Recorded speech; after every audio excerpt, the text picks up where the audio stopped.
When you get spiritual, you might realize that there's not really too much you have to say, or there's not really too much that has to be talked about. You can just be there with the person or the group that you're with. You can just be there with presence. There's not really much that has to be said when you get spiritual and when you're with spiritual people. Even when you're with people who aren't really into spirituality, there's not really much that you have to say because you already have a deep understanding of what's going on. You know, if you're in a place where there's gossip going on and politics or, just lower consciousness states, I find I just tune that stuff out. I can still be in the conversation and be a part of it if I really need to. If I totally ignored the person who was, talking about politics or gossiping, it would be kind of weird. But sometimes you just have to engage. So I'll just be there. The person's, saying, oh, this happened, this politician said this. I'll just be like, oh, yeah, okay.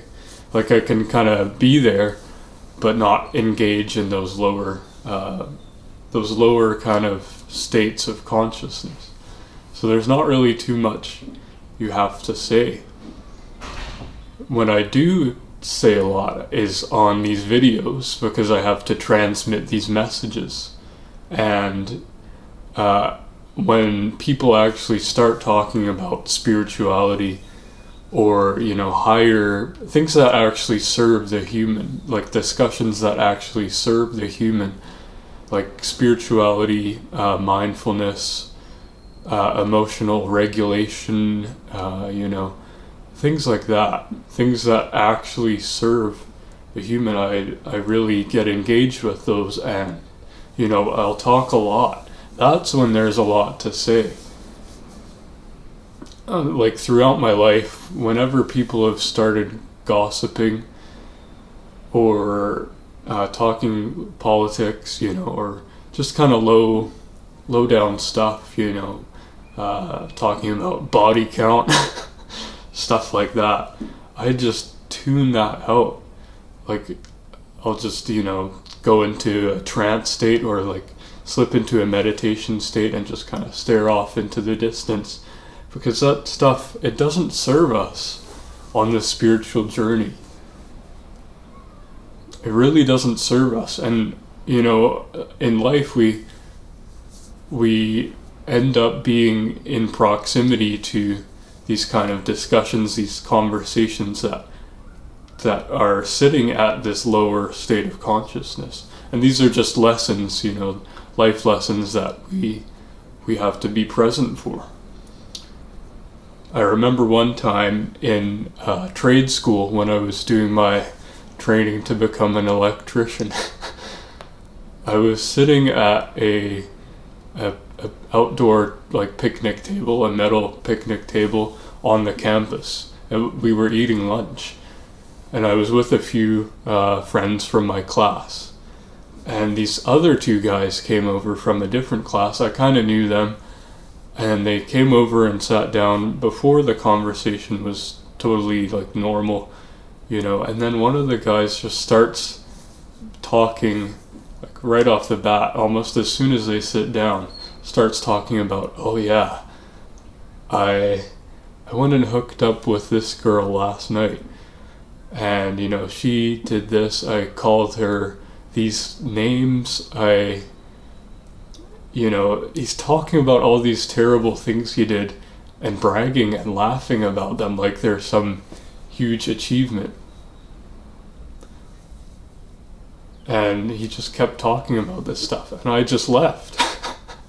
I just got up and left the table because that does not serve the human, that kind of vibration, those kind of topics.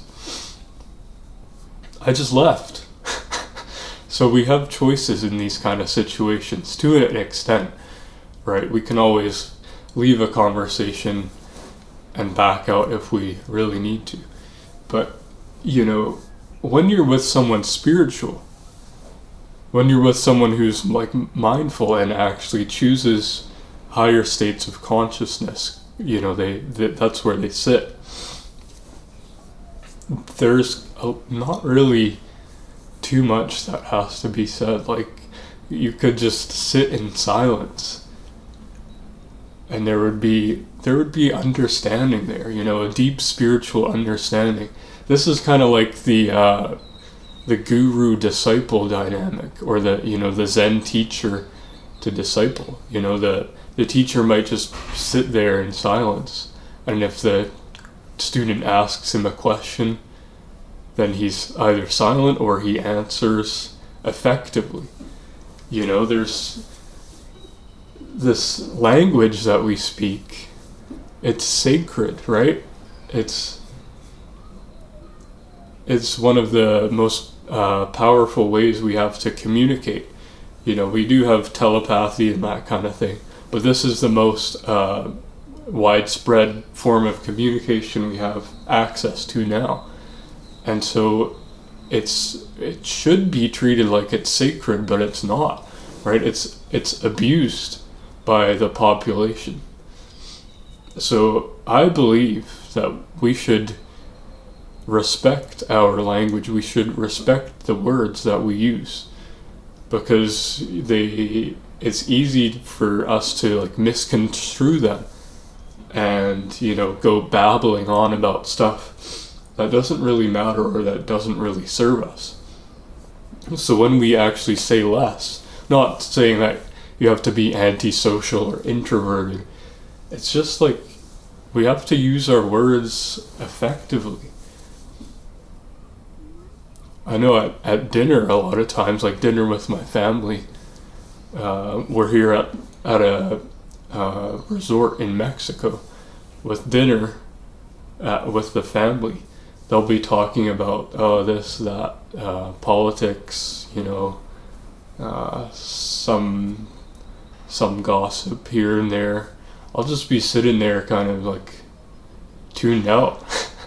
But when someone starts talking about, this is how I, you know, emotionally regulated myself when my kids were activated, or they start talking, oh yeah, I was meditating, and then I'm like, damn, like that is interesting.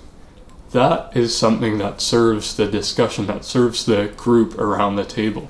Then I'll really get engaged, you know. But the low stuff, politics, you know, that kind of thing. It's just, no, it's not good. It's not good for the soul. It's not good for the consciousness. So it's very important to, you know, actually be mindful of your words too, of the words you say before you blab them out. If you realize the words that are about to come out, if you're mindful before you speak, like you think before you speak, that common saying, then you might realize like how little there is to actually say. A lot of people will just say stuff for the sake of saying stuff. It's just like, you know, keep the mouth moving to avoid awkwardness, or to you know, prove yourself, or prove a point, or, you know, small talk. But silence is very powerful. Silence says a lot too. Silence does not have to be awkward. A lot of people just make it awkward because they think, silence, I gotta say something. But, you know, silence is actually one of the highest states if you don't make it awkward. And just to not make it awkward, you just know that silence is okay. So you don't really have to say much, especially when you get spiritual. This is a huge realization.